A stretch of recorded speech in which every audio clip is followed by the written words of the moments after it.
Hello प्यारे दोस्तों, नमस्कार। स्वागत है आपके अपने YouTube channel GNT with Balveer में। प्यारे दोस्तों, कुछ कमेंट्स आए थे, उन कमेंट्स को लेकर आप लोगों के कुछ सवाल थे, उनके जवाब की वजह से मुझे ये वीडियो आपके सामने लेके आना पड़ा।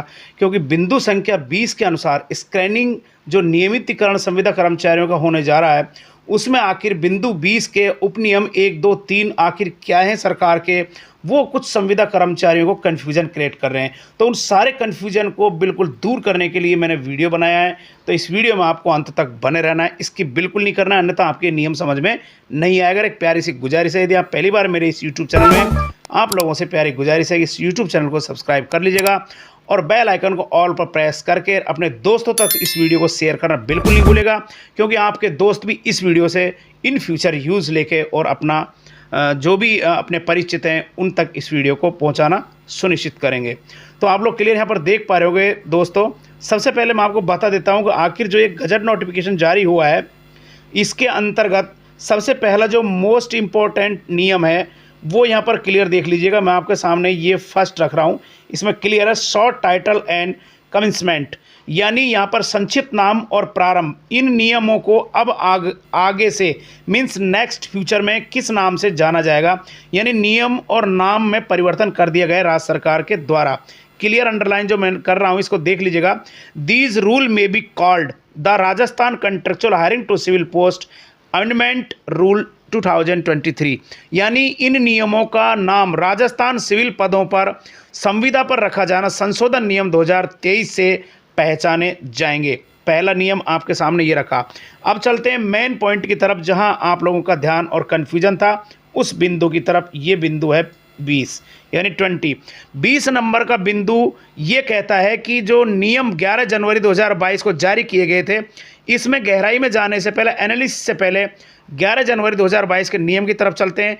आखिर वो नियम और इनमें क्या सिमिलरिटी है, बने रहे इस वीडियो में। ये नियम लेकर आया हूँ, क्लियर यहाँ पर देख पा रहे होंगे। जहाँ जहाँ मैं अंडरलाइन कर रहा हूँ 11 जनवरी 2022 के नियम हैं जो राजस्थान सरकार ने 11 जनवरी 2022 को जारी किए। इसके नियम 20 स्क्रैनिंग की तरफ मैं आपको लेकर चल रहा हूँ। देख लीजिए प्रिय साथियों, यहाँ पर क्लियर आपके सामने 20 स्क्रैनिंग नियमों में लिखा हुआ है। यहाँ पर क्लियर लिखा है, यदि सरकार की किसी स्कीम या योजना के किसी विनिर्दिष्ट संविदात्मक पद को नियमित पद में संपरिवर्तित किया गया है और किसी सेवा में सम्मिलित किया गया है, तो उस संविदात्मक पद पर कार्य कर रहा व्यक्ति और जिसने 5 वर्ष संतोषप्रद पूर्ण कर लिए हों, उसको नियमित किया जाएगा इस स्क्रैनिंग कमेटी के द्वारा। यहाँ पर क्लियर देख लीजिएगा, ये स्क्रैनिंग कमेटी जो नवीन जो नियम निकले उनमें भी यही कमेटी है और ये जो 11 जनवरी में यही कमेटी है। जैसा कि आप लोग यहाँ रीड आउट कर पा रहे होंगे, इनके जो उपनियम बनाए गए वो भी इसी नियम से बनाए गए। अब मैं लेकर चलता हूँ आपको मुख्य संशोधित नियमों की तरफ। बने दोस्तों, ये जो नियम नंबर बिंदु 20 है, ये मैंने आपको हिंदी में 11 जनवरी 2022 को जारी किए गए थे, उन नियमों को रीड करके बता दिया। ये यहाँ पर क्लियर हैं। फिर भी आपको इनके डिस्क्रिप्शन बॉक्स में मैंने लिंक दे दिए, वहाँ से आप इनका इन फ्यूचर यूज़ के लिए आप लोग अपना PDF डाउनलोड कर सकते हैं। और जो नियम बनाने के लिए स्क्रैनिंग कमेटी बनाई गई थी, वो स्क्रैनिंग कमेटी यहाँ पर हूबहू बिल्कुल जो नियम जारी किए गए थे उन्हीं अकॉर्डिंग नियमों के यहाँ पर राज्य सरकार ने बनाई है, जैसा कि मैं आपको स्क्रीन पर दिखा रहा हूँ। अब सबसे बड़ा जो बिंदु नंबर 2 है, ये यहाँ पर क्लियर आप देख पा रहे होंगे। बिंदु नंबर 2 को देख लीजिएगा और बिंदु नंबर 1, जैसा कि मैंने आपको रीड आउट करके दिखाया था, ये बिंदु नंबर 1 है जिसकी मैंने बात की है हाल ही में, और ये रीड आउट करके मैंने आपको बता दिया। यहाँ पर क्लियर आपके समझ में आ गया होगा। बिंदु नंबर 1 ये कहता है कि जो भी संविदा कर्मचारी जब एडॉप्ट हुए उससे पूर्व और बाद में 5 वर्ष जिनके अनुभव हो जाते हैं, वो नियमित स्क्रैनिंग कमेटी जो बनाई गई इसके द्वारा नियमित कर दिए जाएंगे। लेकिन इन नियमों में भी 23 जनवरी को संशोधन आ गया था। उसके बाद में नियमों में IS पैटर्न बीच में आ गया। नियम नंबर 2 क्लियर जो आप स्क्रीन पर यहाँ पर क्लियर देख पा रहे होंगे, नियम नंबर 2 की मैं बात कर रहा हूँ। यहाँ पर क्लियर देख लीजिएगा, IS पैटर्न को जोड़ दिया गया। यहाँ क्लियर लिखा है, experience of the post service of the person working on the post to created on contract basis prior to the commencement of these rule shall be given a weightage of 1 year for every completed 3 year of experience service. यहाँ clear समझ गए? यानी जिन व्यक्तियों ने 3 साल अपनी संविदा adoption से पूर्व 3 साल कार्य कर लिया, उनका 1 वर्ष आईएएस पैटर्न के अकॉर्डिंग गिना जाएगा। यहाँ पर इस टेबल को मैंने आपके सामने रखा है, जिसमें रेड सिग्नल और ग्रीन सिग्नल मैंने आपके सामने दिए हैं। यहाँ टेबल आपको समझनी है, बिल्कुल ईजी वे में मैंने आपके सामने रखा है। सबसे पहले मैं आपको यहाँ पर बता देता हूँ, आज आपके जितने भी क्वेश्चन हैं उनका समाधान इन नियमों पर मिलने वाला है। धैर्यपूर्वक आप लोग देखते रहें, स्किप आपको नहीं करना video. Completed year of the contractual service, यानी जो संविदा कर्मचारी थे उन्होंने यहाँ सर्विसें पूरी कर ली हैं, जैसा मैं आपको इंडिकेट कर रहा हूँ। और उसके बाद में नेक्स्ट जो बिंदु है, ये मेन महत्वपूर्ण बिंदु है, जिसमें लिखा है वेटेज इन ईयर्स, यानी अधिमता, यानी वेटेज प्रायोरिटी अधिमता इन ईयर, सालों की। मीन्स जो व्यक्ति 3 साल काम करेगा उसका एक्सपीरियंस 1 साल गिना जाएगा। क्लियर? 6 साल काम करेगा उसका 2 वर्ष गिना जाएगा। आईएएस पैटर्न, यानी जिस तारीख को एडॉप्शन आपका हुआ, मीन्स 13 दिसंबर 2022 को एडॉप्शन आपका हो गया, तो 13 दिसंबर से पूर्व की जो सेवाएं हैं वो आईएएस पैटर्न से काउंट की जाएंगी। यदि आपने 9 वर्ष पूर्व कर लिए हैं तो 3 वर्ष काउंट किए जाएंगे, 12 वर्ष कर लिया है तो 4 वर्ष, और 15 वर्ष कर लिया है तो 5 वर्ष। अब यहाँ पर इस पैटर्न को समझिए, ये तो आईएएस पैटर्न है जो हाल ही में अभी 26 जुलाई को जारी हुआ है, और 27 जुलाई को जो संशोधन नियम जारी हुए हैं, जो मैं आपके सामने रख रहा हूं, वो पैटर्न है। क्लियर? अब इसमें 2 वर्ष की छूट प्रदान करने की फाइल चल रही है। ये सबसे बड़ी खुशखबरी और महत्वपूर्ण है, जिनका 15 वर्ष का अनुभव फाइल में क्या रहने वाला, वो भी मैं इसी वीडियो में इसी इंडिकेटर के माध्यम से बता रहा हूं। बने रहे इस वीडियो में और समझें इस पॉइंट को। अब मान लीजिए 2 वर्ष का किसी को छूट प्रदान की जा रही है। 2 वर्ष की छूट का मतलब होता है, इस टेबल में, इस टेबल को समझिएगा, इस टेबल को, इसमें किसी को 2 वर्ष की छूट मीन्स संपूर्ण नियम 5 वर्ष का है। 5 वर्ष में यदि हम छूट करते हैं प्रदान, तो सीधा इंडिकेट किस पर आ जाएगा? 3 नंबर पर आ जाएगा यहाँ पर, यानी 3 वर्ष मीन्स 5 वर्ष में से 2 वर्ष हम घटाते हैं तो 3 वर्ष में हम आ गए। और 3 वर्ष का मतलब है, यहाँ पर इंडिकेट करके मैं आपको दिखा रहा हूँ इस जगह पर, क्लियर देख पा रहे होंगे।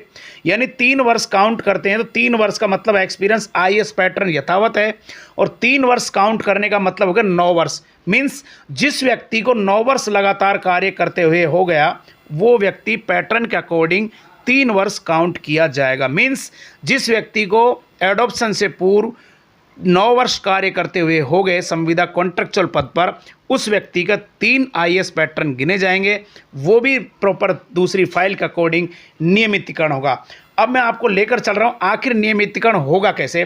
स्क्रीनिंग कमेटी बना दी गई है 5 मेंबरों की, 4 मेंबरों की, उसके द्वारा स्क्रीन करके आप लोगों को नियमित किया जाएगा एक्सपीरियंस एंड क्वालिफिकेशन के आधार पर, अनुभव और योग्यता के आधार पर। मैं समझना चाहूँगा और आप समझना चाहेंगे, बिंदु नंबर 1 और 2 आपके माइंड में क्लियर हो चुका होगा, जहाँ तक मैं समझ रहा हूँ कि इस टेबल को और बिंदु नंबर 1 और 2 को आप लोग क्लियर यहाँ से समझ चुके होंगे। अब चलते हैं बिंदु नंबर 2 के, मैं आपको स्क्रीन पर लेकर आ रहा हूँ। बिंदु नंबर 1 क्या कहता है, यहाँ पर क्लियर देख लीजिएगा। बिंदु नंबर 1 कह रहा है, the experience of the completed of service shall be counted as on 1 April of the year. यानी यहाँ पर क्लियर समझ में आ गया, जो एक्सपीरियंस जो काउंट किया जाएगा वो आपका 1 अप्रैल से काउंट किया जाएगा। कैसे किया जाएगा मैं आपको बताता हूँ।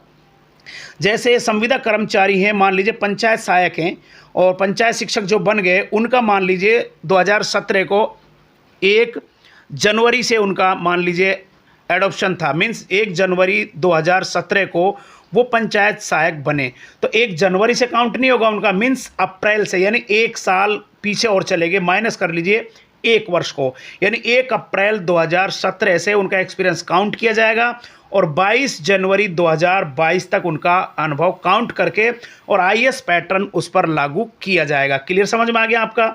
इसी प्रकार से यदि कोई पैरा टीचर है, मान लीजिए 1999 1 जनवरी 1999 में कोई व्यक्ति लगा है, तो उनका एक्सपीरियंस 1 अप्रैल से काउंट किया जाएगा। क्लियर हो गया समझ में आपके ये पॉइंट। अब चलते हैं इसके नेक्स्ट सेकंड पॉइंट की तरफ। यहाँ पर क्लियर आप लोग यहाँ देख पा रहे होंगे इसकी तरफ, इसमें लिखा हुआ है experience required for appointment on contractual post shall not be counted for the purpose of this sub rules. इसकी बात करूँगा, उससे पहले मैं आपके सामने बात करूँगा इसका जो रहा हुआ हिस्सा है उसकी बात कर रहा हूँ। क्लियर यहाँ पर ध्यान दे लीजिएगा, इस जगह पर यहाँ लिखा हुआ है for the purpose of calculation of the weightage under this sub rules fraction if any shall be ignored. यानी जो आपका जब 2017 से आप लगे या 1999 से जो लगे और 11 जनवरी 2022 तक आपने कंट्रेक्चुअल सर्विस की, उसमें बीच में यदि किसी प्रकार का कोई ब्रेक आया हो आपकी सर्विस में, तो उस ब्रेक को इग्नोर कर दिया जाएगा और आपको कंटिन्यूटी में माना जाएगा। ये यहाँ पर क्लियर सरकार के द्वारा कहा गया है। अब चलते हैं सब टाइटल सेकंड की तरफ। यहाँ पर क्लियर देख लीजिए, महत्वपूर्ण रहने वाला है।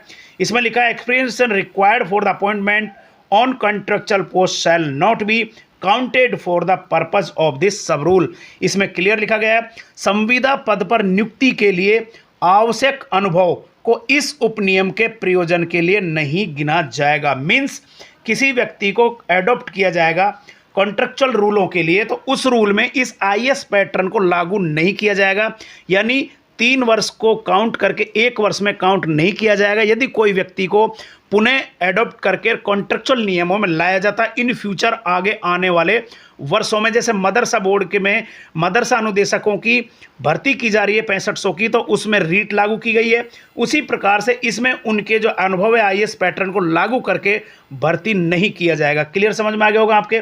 अब चलते हैं इसके बिंदु नंबर 3 की तरफ, जो भी क्लियर आप लोग स्क्रीन पर देख पा रहे होंगे। इसमें भी क्लियर लिखा है the appointee authority shall issue appointed order the person who is adjust of the suitable for the post of screening committee.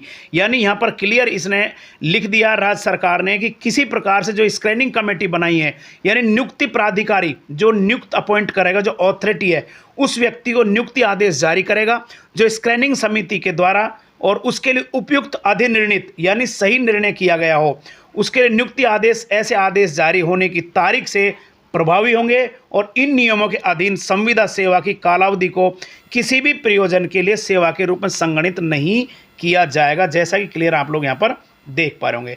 अब मैं आपको लेकर चल रहा हूँ इसी नियम के सबटाइटल की तरफ, जैसा कि मैं आपको अंडरलाइन करके बता रहा हूँ। यहाँ पर क्लियर लिखा हुआ है provided that the concurrence of the commission shall be obtained before regularization of the post filling under its preview। Clear मैं आपको बता देता हूं, यानी आयोग जो परंतु आयोग की उसके कार्य क्षेत्र में आने वाले पद पर नियमित करने से पूर्व सहमति प्राप्त की जाएगी स्क्रीनिंग कमेटी की और उस डिपार्टमेंट की जिस डिपार्टमेंट में लगाया जा रहा है। तो ये आदेश की कॉपियां आप लोग के लिए आदेश के द्वारा इनको जारी किया गया है joint secretary to the government of the Rajasthan के द्वारा, माननीय शिव प्रसाद सिंह के द्वारा। इसको जहां तक मैं समझ रहा हूं साथियों, आपके सारे माइंड में जितने भी क्वेरी हो आपको क्लियर हो चुकी होंगी। और मैं आपको बता दूं एक्सपीरियंस और जो आपका अनुभव है उसके आधार पर आपका स्क्रीनिंग करके रेगुलर किया जाएगा। 2400 ग्रेड यानी L8 और L10 मीन्स 3600 ग्रेड पे आपको रेगुलर किया जाएगा। मीन्स जो व्यक्ति 12वीं पास है वो 2400 ग्रेड पे के अंडर L8 पर रहेंगे, और जो व्यक्ति STC BEd DLED कर रखा है वो 3600 ग्रेड पे पर इन फ्यूचर रहेंगे, और L10 उनका पद रहेगा, ग्रेड पे रहेगा, जैसा कि आप लोग इसमें क्लियर मैं आपको बता रहा हूं। और जो फाइल चल रही है जल्द स्क्रीनिंग मीन्स इस ही सेशन में आपका रेगुलाइजेशन किया जाएगा। बहुत बड़ी खुशखबरी संविदा कर्मचारियों के लिए, बधाई और कॉन्ग्रेचुलेसन आपको बिफोर रेगुलर होने के लिए। फिर नेक्स्ट वीडियो में आपको लेकर आऊँगा इसी YouTube channel GNT with Balveer पर, यानी जो रेगुलर करने के लिए कौन कौन सी ग्रेड पे आने वाली है, यानी मंडे को, और छूट प्रदान करने का जो फाइल चल रही है उसका फाइनलाइज गजट नोटिफिकेशन मंडे तक आने वाला है, वो भी सबसे पहले आपको इसी यूट्यूब चैनल पर मिलने वाला है। आप लोगों से प्यारी सी गुजारिश है कि आज इस यूट्यूब चैनल को सब्सक्राइब करना तो प्यारे दोस्तों बनता है, क्लिक कर लीजिएगा सब्सक्राइब पर। फिर मिलते हैं नेक्स्ट वीडियो के साथ, तब तक के लिए थैंक्स साथियों।